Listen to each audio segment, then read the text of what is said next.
Our lab focuses on a small cell in our blood called a platelet.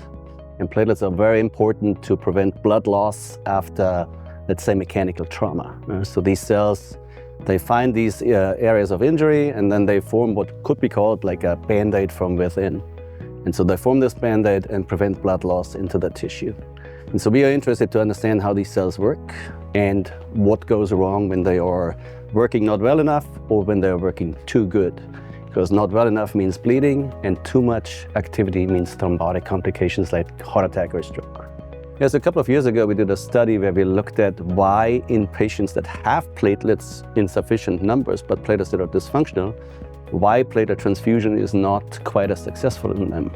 And so what we basically showed in our studies is that you need a certain ratio of dysfunctional to functional platelets in order to get hemostasis back, and hemostasis means no blood loss. And for clinicians, this is important because they have these patients and they can say, okay, based on how many platelets, dysfunctional platelets are in these patients, how many platelets do I have to give? Because the clinician has to request platelets from the blood bank, and the blood bank normally says, well, we don't have enough, or this is a precious resource.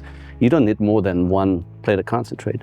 But in this case, you need 3 or 4 platelet concentrates. So that it allows the clinicians to ask for more platelets and treat differently.